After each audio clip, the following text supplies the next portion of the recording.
Looking for reliable and convenient personal safety products? Less Lethal has you covered.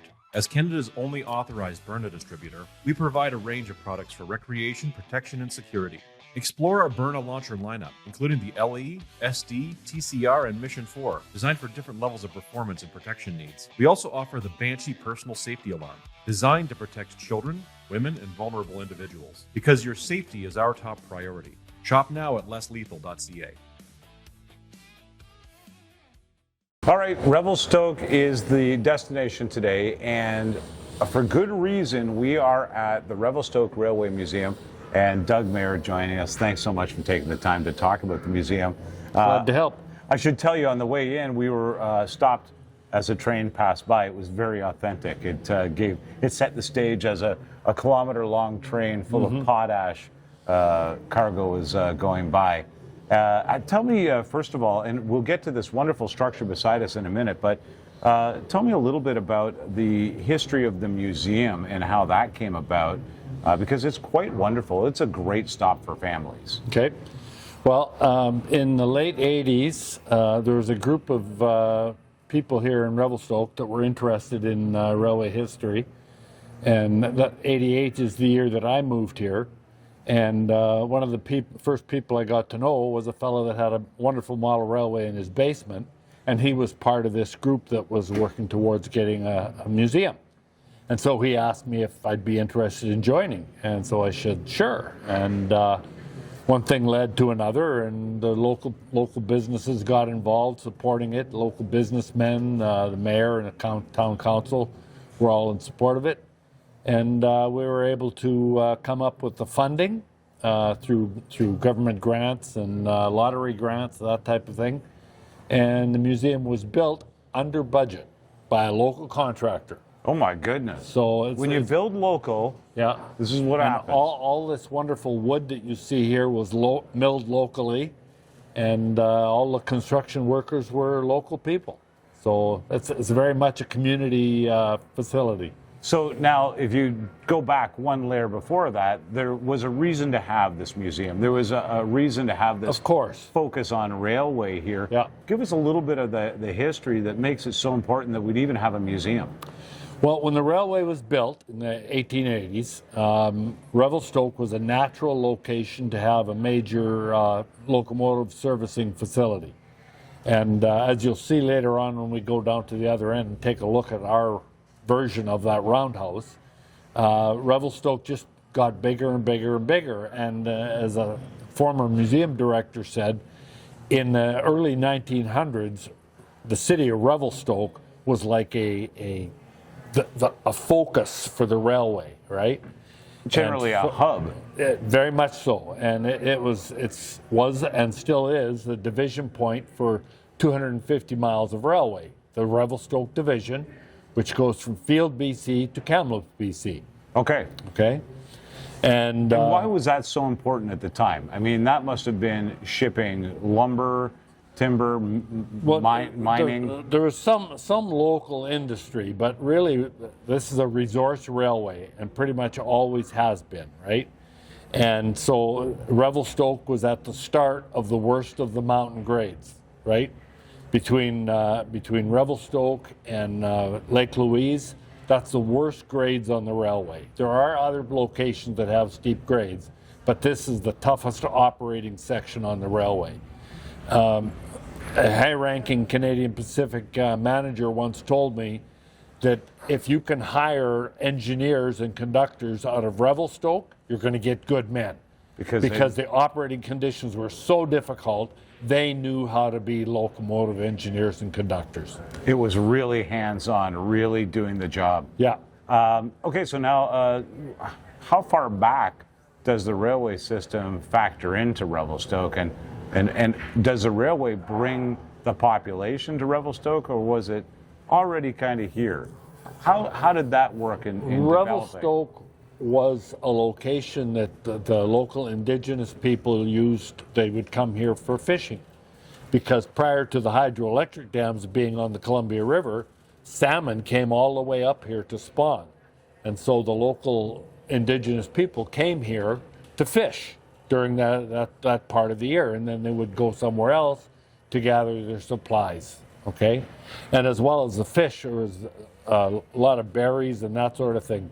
So prior to Revelstoke being an important location, there was another location on the other side of the Rogers Pass, and that location was called Donald, named after Donald Smith, who was one of the founders of the railway. And Donald was going to be the division point, but then as the managers started to analyze things, they realized that Revelstoke was a better location because of the distances that a train crew could travel with their train in one working day. Okay. And so the division point was moved to Revelstoke, and so then the train crews would work from Field to Revelstoke, and from Revelstoke to Kamloops. Okay. And so that happened in 1898, and that's when the locomotive facilities here really expanded in 1898. And because of the difficulty in climbing over Rogers Pass, Revelstoke was the location where the dining cars were set off, and rather than pull a heavy dining car over the grades, they dropped them here, and the train would stop at Glacier House near Rogers Pass, so the passengers could get a meal, and then they would continue on their way. But then in 1913, they decided to build a tunnel under Rogers Pass. The model of it is right behind you. And the Connaught Tunnel was completed in 1916. It was originally called the Selkirk Tunnel for the Selkirk Mountains, but then it was named after the Connaught Tunnel after a British financier to help the railway. You can, if you want to put your name on something, you just have to have money, Doug. That's all it takes. Well, that's fascinating. So now, what eras of train, what eras of rail travel do you cover here at the museum? Basically from the beginning until today. Okay? What happens today is yesterday's history. Yeah. Right? Did I say that right? What happened today? Yes, you got it. Yeah. Oh, right. Sorry, tomorrow's history. We got it. Okay, never mind. So anyway, so history is constantly happening every day, right? Yeah. You just keep adding to it. So we don't stop at any particular point. But the focus on the museum when it was built was the big steam era of the railway, and that the steam locomotive we have downstairs, which I'm sure you'll feature, it tells that story. But that's actually not the largest steam locomotives that worked here. The largest ones were called Selkirk locomotives after the Selkirk Mountains, and they were the heaviest, most powerful steam locomotives that operated anywhere in the British Empire. And so that was a specially built train just to make the Rogers Pass, just to make these They grades. worked between Revelstoke and Calgary. Fantastic. What is some of the things that I think people don't know about trains that you think would be important for them to know about the history of the rail in the West? Well, one of the things that's great about the museum is it features the technology. So people can look at the technology that got us from then to here, right? From the past to today. But really the more important story that we tell here is about the people, right? The trains didn't run by themselves. There's people that ran the trains, people that maintained the track, dispatched the trains in an orderly fashion so that they wouldn't run into each other. It's all about the people. Some incredible engineering went into creating the railway system across Canada, but certainly through the Rockies. It was a feat of magic, I think, almost at the time. Does this really kind of, the museum I've noticed, actually positions railway as a major elevator of what we did in Canada, how our resources were used, how we got people around, how we saw more of Canada than ever. Speak to that for a little bit, if you would. Okay. Well, I'm just at this particular time, I'm reading Pierre Burton's book, The Last Spike. Yeah. And I wish I'd have read it sooner. This is the first time I've read it. In the section I'm reading right now, he's talking about what happened when the railway was first getting going in the early 1880s. And you know, if the Canadian Pacific Railway had not been completed across Canada, it's quite possible that British Columbia and Manitoba would have been American states. All right. Could easily have happened had the railway not been completed. Because there was too much division in the country to actually. So really, well, that's the railway part of it. sewed us together as a nation that could operate. Absolutely. The section in the book that I'm reading right now is talking about how the Northern Pacific Railway in the United States was trying to gain access to Canada, and that's why the Northern Pacific was actually trying to buy a railway that ran from Montreal to Quebec. Okay. Right? So, and they were trying to gain access into Manitoba. And this would have been their access point, really. Yeah, yeah. So that is. So the completion of the railway made Canada what it is today. That, by the way, that book is remarkable. It's one of the best history books, I think, on Canadian history.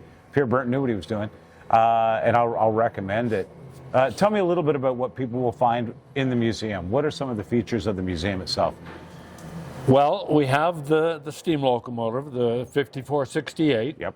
which was built to work between Revelstoke and Kamloops.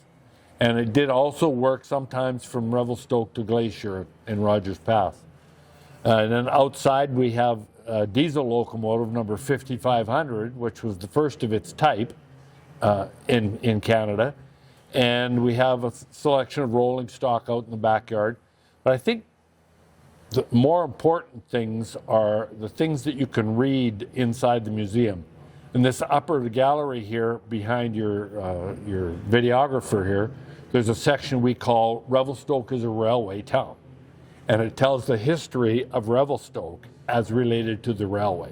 It is obviously very tightly knitted. Yeah. Let me ask you this then. What do you think the most dangerous or harrowing or most interesting job in the history of railway has been? Locomotive engineer, conductors, firemen, yeah, absolutely.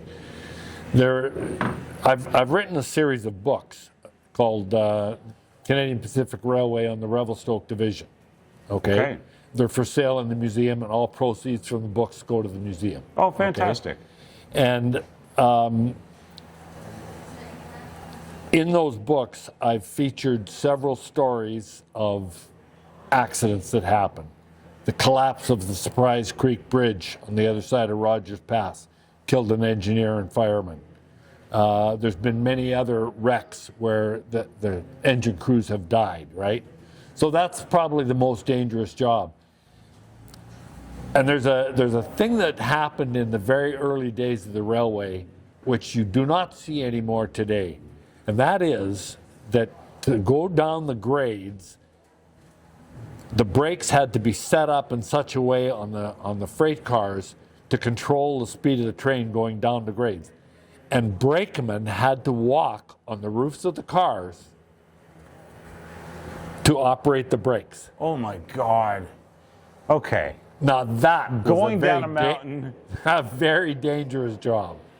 Doug, I really. But of course, like any job, if you do it properly, it's safe enough. I don't know. I think that one might have. Yeah, that's one of the jobs. Are you kidding me? I ain't doing that. Before we go, tell me about the model behind us that is so beautifully appointed. Well, the display is meant to represent Revelstoke to Rogers Pass. Well, actually, the Connaught Tunnel under Rogers Pass. And a group of modelers got together in 1989 or 90 and decided that we should build a layout that we could take to model railway shows.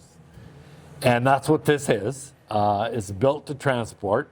But once we got invited to come up here, we said, nah, we're not going anywhere. It's staying right here. I think this is where it belongs. Yeah. Doug, I really. And we got a wonderful relationship with the museum. They do not charge us rent. We make donations of volunteer help, and we come here for special events, like when they have events for the children, that sort of thing, and run the layout. I really think, Doug, this is an excellent addition because it actually brings to life that history. It gives context in 3-dimension, what it was like, and I think it really is wonderful, and I commend your group. People are fascinated by operating miniatures. Oh, absolutely. Yeah, it is the thing that we love the most, I think, that our toy brains tune into. Thanks for your time. I appreciate this. Sure, happy to help. I'll recommend people come and check out the display, and we'll give you a quick look around here. But it's a great stop to learn more about the basis of railway here in the West and what it meant to society, really. So here's a look around the museum.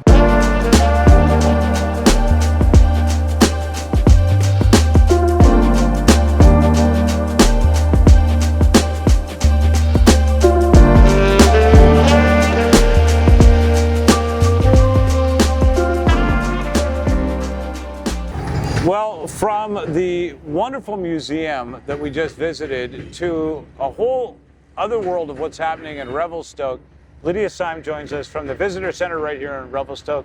Thanks for taking the time. By the way, this publication available at the Visitor Center, and I flipped through it. I love the way that it's laid out. Yeah, it's great. Into the town, sustainable tourism, which is such a big deal. Tell me what mainly people come to Revelstoke for. Revelstoke's definitely known for our world-class outdoor recreation.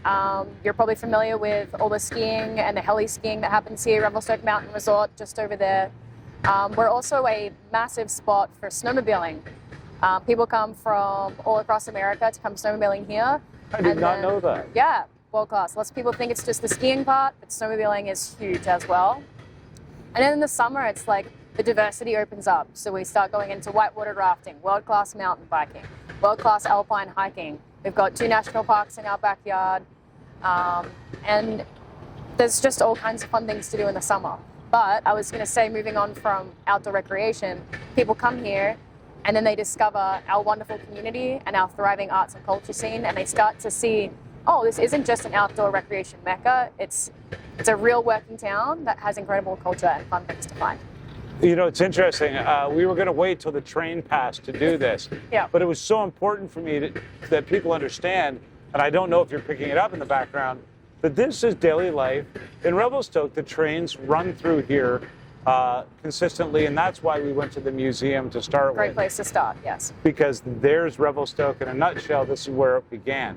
Yes. Where is it today? What should people do if they come to Revelstoke during the summer? Let's plan a day or two for people. Well, I think you started off perfect by going to check out some of our history, because it gives you context to this whole town. Because it was founded, in the late 1800s, and it was a forestry and a rail town. So I think getting that context going to the Railway Museum is always really good. But from there, I would check out some of our wonderful restaurants. We have 3 coffee roasters here in Revelstoke, so you can get I always say we have the best coffee in Canada. Okay. Some people have backed that up, but So I promise you I'm going to put it to the test. Please That's do. my thing. Yeah, head to Spilt Milk or Home Coffee. Okay. They have cafes here in town that you can go and test it out at. So once you're all caffeinated, I would then go for one of our amazing hikes. In the spring it takes a while for our snow to melt, so we have beautiful ones down here, walking along the river, on the Greenbelt. But in peak summer, we're kind of just getting towards the end of our wildflower season, and people come from all over to hike into the Alpine and see this phenomenal, blushing mountainside. You really think that you are in the sound of music? Oh, absolutely. We get that feedback quite often, actually. It's really incredible. And of course, the wildlife in the area is always prominent. There's a lot of wildlife experts that I think that you can engage. What kind of ecotourism and we talk about sustainable tourism? Yes. What does that mean? Oh, that's a big question, Yeah. and I feel like every year there's a new sort of definition for sustainable tourism. For us at Tourism Revelstoke, we always try to look for the value-aligned visitor. So that's we want to invite people to our community that want to treat our community with the same respect they would treat their home.